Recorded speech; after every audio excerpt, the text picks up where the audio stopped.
Randy was the only child of his parents. After 12 years of silence from the womb, he's the picture perfect of handsome, humble, and honest. Triple H. His parents kept all their money in the bank to make him their family's heavyweight champion. And yes, you can see now, Randy Orton, as some call him, gave his best to school. He gained admission to the university of his choice. By and by, through the pages of every course in the university, Randy kept keeping on. And at the end, the pages closed and gave him his certificate that ensured his success. Since the man he became, his parents were overwhelmed and fulfilled. And just at that magic moment where it was to see them back in trouble. That December, when it just was to make them have the experience of flying high where the star was, just that moment, on board the angels of the sky. And as they gasped for breath, a visitor came and saved them the stress. And yes, there was Eunice, the popular commissioner's daughter, his first fruit offspring and the best of his tree, except that Eunice wasn't nice. Yes, she was extremely beautiful. Her lips looked soft as it sounded. The holes on her cheek wearing dimple, but they cared for every man that sees. Her waist glided tactfully. An hourglass figure that makes one walk in time before you figure out that she was more bomb than beauty. Her hobbies were sleeping and sleeping again, and of course drinking, clubbing, and smoking were her relatives. Her best game was being arrested and released since her father was commissioner. Even the devil falls in love with the devil.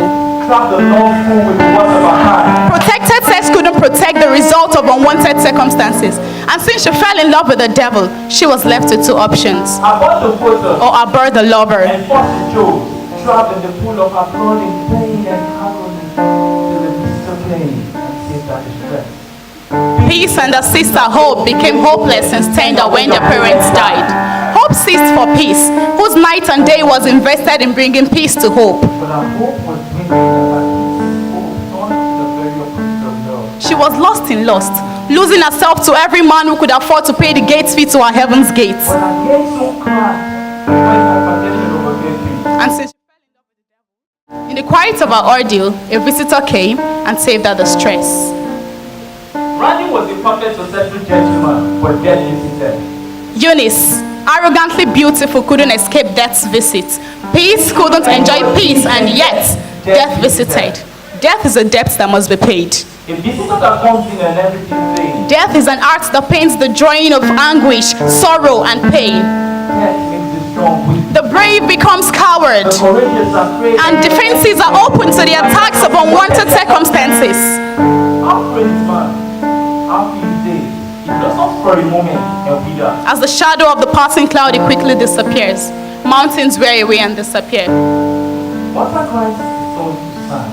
Torrents wear away the soil. So the hope of man is one away when death comes visiting. Death is a chain that makes one lose faith in whatever you believe in. But there is something deadlier than death. And that's lifelessly living. A life without purpose is more poisonous than the fangs of death. See, life will surely end. The goal isn't to live forever. The goal is to create something that will. And know that death is not the greatest loss. The greatest loss is what dies inside us while we live. Why should I fear death? If I am, death is not. If death is, I am not. So why should I fear that which cannot exist when I do? Life shouldn't be a journey to the grave with the intention of arriving safely in a pretty and well-preserved body, but rather to see them broadside in a cloud of smoke, thoroughly used up, totally worn out, and loudly proclaiming, wow, what a ride. Life isn't about avoiding the bruises. It's about collecting the scars to prove we showed up for it. So when the visitor visits you, and you appear before the bruised hands, feet, and body of Jesus, what scars will you show? I ask again. What scars will you show? Thank you.